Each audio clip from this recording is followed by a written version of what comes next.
The absolute worst possible thing just happened that could have happened. Tom Aspinall versus Aspinall-Gane ended in a no contest because Aspinall-Gane accidentally eye poked Tom Aspinall, and it is just devastating. This is the worst possible outcome. This is literally so annoying. This is so frustrating, and this is horrible, man. It genuinely is one of the most demoralizing things as a UFC fan. It's probably the most underwhelmed I've ever been at the end of a UFC pay-per-view in years. I don't even know what to say. Tom Aspinall, a lot of people are going to hate on him. And I just want to say, I want to come out here, man. I want to make it very clear. I'm not turning my back on this guy. I still think Tom Aspinall is the best heavyweight in the world, and I still think that he beats anyone on his day. Obviously, a lot of people are going to be saying, well, he was losing this fight. He was getting pieced up by Aspinall-Gane from range. And sure, it may have seemed like that. And in some moments he was. Aspinall-Gane was landing a big, nice jab. And obviously it busted Tom Aspinall up early. He landed a nice one too.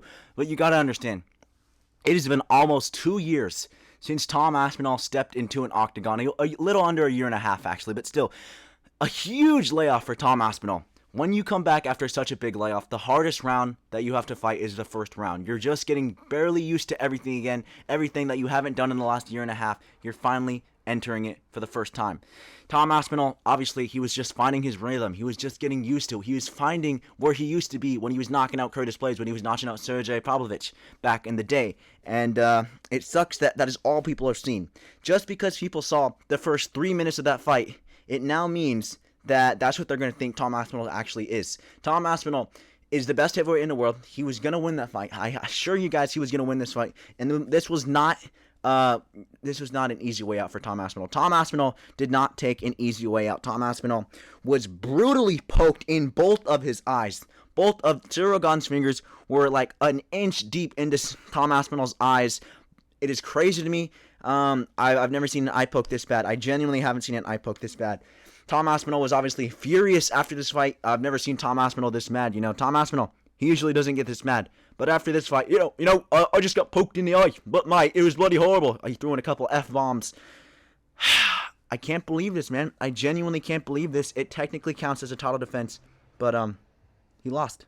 And at the end of the day, he didn't lose, but at the end of the day, it feels like a loss. It does. It feels like a bad loss for all Tom Aspinall fans. But the only thing we can do here is move forward. We have to just forget about this. I'm sure this fight's going to get rebooked. When I think this fight should be rebooked, I think we booked this fight for UFC 323. End of the year, book this for December.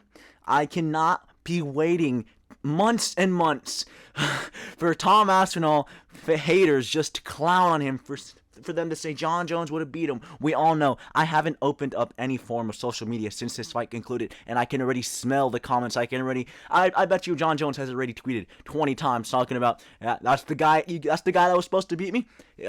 Jon Jones still ducked Tom Aspinall. That just doesn't change anything. He retired because of Tom Aspinall, and although Tom Aspinall had a semi-off night, this doesn't mean that Jon Jones didn't duck Tom Aspinall, because even on an off night from Tom Aspinall, he is still the heavyweight champion, and he still has the same amount of title defenses as Jon Jones. This counts as a title defense, and if we are counting that interim title defense that Tom Aspinall had, Tom Aspinall has more title defenses than Jon Jones. Therefore, Tom Aspinall is better than Jon Jones. But still, it sucks, man. So I think we booked this for December. I think we do it on the Merab versus Peter Yan card. A lot of people aren't very happy with the main event of that card, me included. I think we've already seen Peter Yan versus Merab before. Merab's only gotten better since then, so it's still a fun fight, sure, but I think we all know Merab's going to win it. So what do? We put Aspinall-Gane versus Tom Aspinall as the main event, co-mained by Merab versus Peter Yan 2, and then in the featured fight, we have Joshua Van versus Alessandro Pantoja. I'd be more excited for that card than anything else in my life, man. I mean, if anything, this is good, right, guys? Because we get to see all three of those fights on the same card. I seriously hope this fight's booked soon, though. I seriously do hope we see the rebooking of this fight very soon, because I can't stand to see people clowning, people hating on Tom Aspinall for months and months to come. It would simply be horrible. And Aspinall-Gane, credit to you, buddy. You went out there, you looked sharp.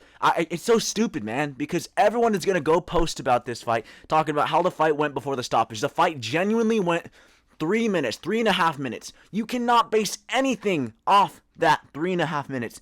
None of that 3.5 minutes matters realistically. And maybe some bits and pieces, but realistically, Just because Ciryl-Gane was beating Tom Aspinall for 3 minutes of their fight does not mean he's a better fighter. Does not mean he would have beat him over the course of 25 minutes. You guys have to realize this. You have to acknowledge this. Ciryl-Gane, like I said, credit to you. You went out there, you put on a great performance, probably one of the best versions of Ciryl-Gane that we've seen in a while. And I know I'm basing a lot of things off this performance, but I just said not to.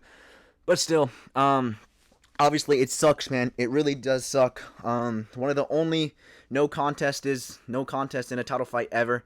The only ever one was before this was Daniel Cormier versus Jon Jones, and that was turned into a no contest after the fight. So on the night of, this is the only no contest in a title fight ever. It sucks, man, and very underwhelming end to this card. This card was not good. I'm going to be honest with you guys. I'm not going to come out here and say, oh, man, this was a banger card.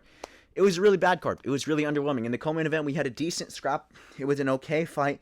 Very boring at moments. Verena Jandiroba lost to Mackenzie Dern. Mackenzie Dern getting a win, getting another championship there for Arizona. Feels good, man. But still, very lackluster fight. Mario Batista versus Umar Nurmagomedov went to a decision. So, there's two decisions back to back. Still, it was a decent fight at moments, but Umar did what he should have been. There's not a lot to talk about there. We all know that Umar should have beaten Mario Batista, and that's exactly what he did. I'm not going to go ranting, oh man, Umar's a guy, bro. Umar beats Merab in a rematch, which I actually do think. But still, this is nothing remarkable. This is nothing crazy. Oh man, Mario Batista, man. His best win is Patchy Mix. His best win is 39-year-old Jose Aldo. Oh man, he's a marauder. I definitely do think he is better than a lot of people thought. I think he's top 5 material. So Mario Batista, congratulations. Umar Nurmagomedov, I don't even know what we do with you, man. Do we give you another fight? Do we give you the winner of Yadong O'Malley to make a true number 1 contenders fight? So Merab, after he beats Peter Yan, he should go up to face. I think after Merab beats Peter Yan, they should do Pantoja versus Merab if Pantoja retains, and then I don't even know what Merab does at that point. Maybe he'll fight Umar again. But I think the Umar fight versus Merab definitely needs to happen again. It's an exciting fight, and yeah, congrats to Umar. Rakic got brutally chinned. Who would have thought? I didn't think so. I made a whole video talking about Rakic is going to go in there, man. He's an underdog. He's going to beat Mirza up to a pulp because his last 3 losses have been the 3 former champions. The kid got knocked down by a jab. This felt exactly like a Dominic Reyes jab versus Ryan Spann. By a blob, man. Amzat Mirzakhanov, you're a bloody blob. It sucks, man. It felt very similar to the Reyes loss, but still, Rakic, I don't even know if you'll ever be back, man. Maybe we need to see you at heavyweight or something, because you definitely need a big career change. And other than that, I think we had Volkov and Almeida went to a decision. This card was genuinely horrible, bro. It wasn't just boring fights. It was weird, stupid decisions all around.